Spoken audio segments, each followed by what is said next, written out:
हाँ जी, अस्सलाम वालेकुम। कैसे हैं आप सब? उम्मीद आप सब खैरियत से होंगे। तो आज का हमारा सवाल है, what is parachor, how parachor value can be use in elucidating the structure and chemical constitution. ये देखें, ये जो दूसरा पोर्शन है कि how it is parachor value can be use in elucidating structure and chemical constitution, ये जो portion है ये आपने जो है इसकी एप्लीकेशंस तैयार कर लेनी है सरफेस टेंशन वाली। जो आपने इससे पहले सरफेस टेंशन की जो एप्लीकेशन देखी हैं वही आपने इसके लिए तैयार कर लेनी है। तो पैराकोर को हम डिस्कस करते हैं। देखें, सबसे पहले हमारे पास 1923 में एक साइंटिस्ट थे, मैकलॉयड या मैकलॉड, ठीक है। उन्होंने हमें एक रिलेशनशिप दी किसके दरमियान, सरफेस टेंशन और डेंसिटी ऑफ लिक्विड के दरमियान, ठीक है। जो कि रिलेशनशिप क्या है, ये देखें, गैमा की power 1/4 divided by capital D minus small D is equals to C.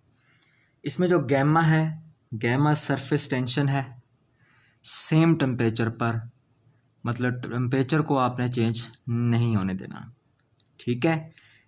Capital D जो है इसमें डेंसिटी ऑफ लिक्विड है और स्मॉल डी इसमें क्या है, डेंसिटी ऑफ वेपर्स है। जबकि सी क्या है, एक कांस्टेंट है जिसे हम कहते हैं कैरेक्टरिस्टिक कांस्टेंट ऑफ लिक्विड, ठीक है। तो मैंने अभी तक आपको ये बताया कि मैकलॉयड ने हमें एक रिलेशनशिप दी 1923 में, ठीक है, सरफेस टेंशन और डेंसिटी ऑफ लिक्विड के दरमियान। वो रिलेशनशिप ये वाली थी, ठीक है। गैमा की power 1/4 divided by D capital D minus D is equals to C. फिर हमारे पास एक और साइंटिस्ट आए सकडन के नाम से 1924, ठीक है। हमारे पास दूसरे साइंटिस्ट आए, उनका नाम क्या था, सकडन। और 1924 में उन्होंने थोड़ा सा जो है इस रिलेशनशिप में तब्दीली की। देखें, आपको साफ नज़र आ रहा होगा, जहाँ पे गैमा है, ठीक है, वहाँ उन्होंने क्या काम कर दिया, मोलर मास से मल्टीप्लाई कर दिया।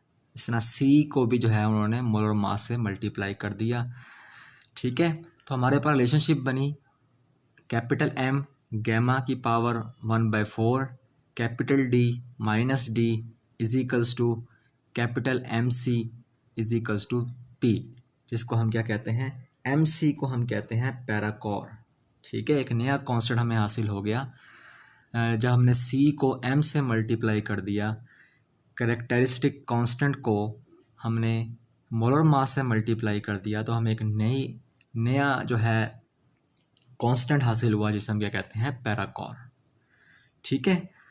तो अभी तक आपने दो साइंटिस्ट की रिलेशनशिप पढ़ी है, एक मैकलॉयड की जो कि ये रिलेशनशिप थी, ठीक है, जिन्होंने किसके दरमियान रिलेशनशिप दी, सरफेस टेंशन और डेंसिटी ऑफ लिक्विड के दरमियान। फिर 1924 में सकडन ने हमें एक और रिलेशनशिप दी जिसमें उन्होंने क्या काम कर दिया, उन्होंने एक जो है एक नया कांस्टेंट मुतारिफ़ करवाया जो कि क्या है, पैराकोर। पैराकोर कैसे हासिल होता है, जब आप कैरेक्टरिस्टिक कांस्टेंट को मोलर मास से मल्टीप्लाई कर देते हो तो हमें पैराकोर हासिल होता है, ठीक है। जब तक हमारा टेम्परेचर नॉर्मल रहेगा, ऑर्डिनरी टेम्परेचर रहेगा, रूम टेम्परेचर रहेगा, डेंसिटी ऑफ वेपर जो है डेंसिटी ऑफ लिक्विड के मुकाबले में बहुत कम होगी, ठीक है। इसी वजह से हम इस डी को स्किप कर देंगे, इस डी को स्किप कर देंगे। मेरे पास क्या रिलेशनशिप बचेगी, कैपिटल एम गैमा की power 1/4 capital D, small D जो को हमने स्किप कर दिया, ठीक है। और मेरे पास एक नया जो कांस्टेंट आया वो क्या था, पैराकोर, ठीक है। तो पैराकोर हमें पता लग गया, पैराकोर हमें कैसे हासिल होता है। पैराकोर हमें हासिल होता है कैरेक्टरिस्टिक कांस्टेंट, मतलब एक कांस्टेंट लिक्विड के कांस्टेंट को आपने मोलर मास से मल्टीप्लाई कर देना है। ठीक है, अब ये देखें, आपको पता है डेंसिटी का फार्मूला होता है मास ओवर वॉल्यूम, और वॉल्यूम का फार्मूला होता है मास ओवर डेंसिटी। ये देखें यहाँ पर मास ओवर डेंसिटी मौजूद है, ये ऊपर है मोलर मास, नीचे है डेंसिटी। ठीक है, इसकी जगह पे आपने क्या लिख देना है, मोलर वॉल्यूम। क्या लिख देना है, मोलर वॉल्यूम लिख देना है आपने। ठीक है, तो मेरे पास एक नई रिलेशनशिप आ जाएगी, इस m ओवर d की जगह पे मैं लिख दूंगा Vm, और ये गैमा की पावर 1/4 वैसे का वैसे ही, और ये मेरे पास आ जाएगा P, जिसे हम कहते हैं पैराकोर। ठीक है, जो कि एक न्यू कांस्टेंट था। जैसा कि मैंने आपको कहा कि सरफेस टेंशन को चेंज नहीं होने देना, और सरफेस टेंशन अगर हम यूनिटी ले लें, ठीक है, तो कहते हैं Vm क्या होता है, मोलर वॉल्यूम क्या चीज़ होती है, molar volume of the liquid. ये Vm जो है हमारे पास क्या है, ये कहलाता है molar volume of the liquid. अब हम करते हैं पैराकोर की डेफिनेशन। किसकी डेफिनेशन, पैराकोर की। तो मैंने यहाँ तक आपको बताया कि अगर हम सरफेस टेंशन को यूनिटी रखें, ठीक है, तो Vm क्या कहलाएगा, मोलर वॉल्यूम ऑफ लिक्विड कहलाएगा। तो पैराकोर क्या चीज़ है, ये पैराकोर कहता है कि हमारे पास किसी टेम्परेचर पर लिक्विड का वो मोलर वॉल्यूम,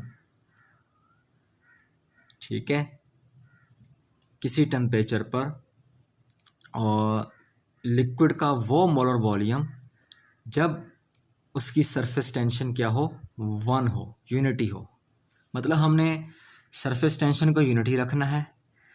उस केस में जब सरफेस टेंशन हमारा क्या है, यूनिटी है, तो लिक्विड का मोलर वॉल्यूम जो होता है वो क्या कहलाता है, वो पैराकोर कहलाता है। ठीक है, सरफेस टेंशन यूनिटी पर लिक्विड का मोलर वॉल्यूम क्या कहलाता है, पैराकोर कहलाता है। ठीक है, तो आपने ये पैराकोर की डेफिनेशन भी याद रखनी है। उसके बाद हमें वो कहता है कि पैराकोर वैल्यू हमें हासिल कैसे होती है। पैराकोर वैल्यू हमें दो प्रॉपर्टीज़ को मिलाने से हासिल होती है। एक होती है एडिटिव प्रॉपर्टी, दूसरी होती है कंस्टिट्यूटिव प्रॉपर्टी। जो एडिटिव प्रॉपर्टी होती है ये तमाम एटम्स को मिलाकर हासिल होती है। मतलब इसमें तमाम टोटल एटम्स का जो है कंट्रीब्यूशन होता है। जैसे कि आप इसको ऐसे हिसाब लगा लें, जैसे हम मुख्तलिफ एटम का मास जमा करते हैं और हमें क्या हासिल होता है, मोलर मास हासिल होता है, मॉलिक्यूलर वेट हासिल होता है किसी कंपाउंड का। तो एडिटिव प्रॉपर्टी क्या है, ये तमाम एटम्स को मिलाकर जो मोलर मास हासिल होता है, ठीक है ना, वो एडिटिव प्रॉपर्टी कहलाती है। और जो हमारे पास कंस्टिट्यूटिव प्रॉपर्टी होती है, किसी भी मॉलिक्यूल में मौजूद एटमों की तरतीब को जो है ये शो करती है, को ज़ाहिर करती है। तो मैंने कहा पैराकोर की तो मैंने आपको डेफिनेशन कर दी। मैंने कहा जब सरफेस टेंशन यूनिटी होगी, ठीक है, तो उस केस में लिक्विड का जो मोलर वॉल्यूम होगा वो क्या कहलाएगा, वो पैराकोर कहलाएगा। फिर मैंने कहा जो पैराकोर वैल्यू है ये हमें कैसे हासिल होती है, ये हमें हासिल होती है एडिटिव प्रॉपर्टी और कंस्टिट्यूटिव प्रॉपर्टी को सम करने से। ठीक है, एडिटिव प्रॉपर्टी में जो है एटम्स का टोटल कंट्रीब्यूशन आ जाता है, जैसा कि मॉलिक्यूलर वेट। ठीक है, और कंस्टिट्यूटिव प्रॉपर्टी में मॉलिक्यूल में मौजूद एटमों की स्ट्रक्चर या फिर अरेंजमेंट का जो है चक्कर आ जाता है, उस खासियत आ जाती है, उसे हम क्या कहते हैं, कंस्टिट्यूटिव प्रॉपर्टी। तो पैराकोर वैल्यू हमें दो प्रॉपर्टीज़ को जमा करने से हासिल होती है, एक है एडिटिव प्रॉपर्टी, एक है दूसरी कंस्टिट्यूटिव प्रॉपर्टी। तो मैंने अभी आपको बताया कि देखें एडिटिव प्रॉपर्टी में क्या है, टोटल कंट्रीब्यूशन ऑफ एटम्स है, और मैंने कंस्टिट्यूटिव प्रॉपर्टी में क्या कहा, इसमें जो है रोल किसका है, मॉलिक्यूल में मौजूद एटम के स्ट्रक्चर का है। ठीक है, तो इसको हम एडिटिव प्रॉपर्टी को हम कहते हैं एटॉमिक स्ट्रक्चरल पैराकोर, और कंस्टिट्यूटिव प्रॉपर्टी को हम कहते हैं स्ट्रक्चरल पैराकोर। ठीक है, तो आपने ये याद रख लेना है कि पैराकोर की डेफिनेशन भी आपने देख लेनी है, और पैराकोर वैल्यू हमें कैसे हासिल होती है वो आपने जो है भी देख लेना है कि ये दो प्रॉपर्टीज़ को मिलाने से हासिल होती है। ठीक है, आप ऐसा समझ लें, इसमें जो है मॉलिक्यूलर वेट इन्वॉल्व हो जाता है, इसमें स्ट्रक्चर इन्वॉल्व हो जाता है, एटम्स की अरेंजमेंट इन्वॉल्व हो जाती है इस प्रॉपर्टी में। ठीक है, अब हम देखें, हमने एक फार्मूला पढ़ा था। फार्मूला ये था कि अभी पीछे मैंने आपको बताया था, जब हमने स्मॉल डी को स्किप कर दिया था, हमने फ़र्ज़ कर लिया हमारे पास दो लिक्विड हैं। ठीक है, पहले लिक्विड के लिए जो पीछे हमने इक्वेशन पढ़ी थी, एम गैमा ये अल्फ़ा, आप इसको समझ लें। ठीक है, बल्कि ये गैमा ही है। ठीक है, M1 गैमा बाय D1। पीछे आपने इस इक्वेशन को ऐसे पढ़ा था, M गैमा बाय D। ठीक है, तो लिक्विड 1 के लिए इक्वेशन हो जाएगी M1 गैमा 1 की पावर 1/4 बाय D1। इसी तरीके से लिक्विड 2 के लिए वैल्यू हो जाएगी M2 गैमा 2 बाय D2। ठीक है, तो दोनों पैराकोर के बराबर होते हैं। ठीक है ना, तो पैराकोर की लिए लिक्विड 1 के लिए जो है हमने P1 लिख दिया, लिक्विड 2 के लिए हमने क्या लिख दिया, P2।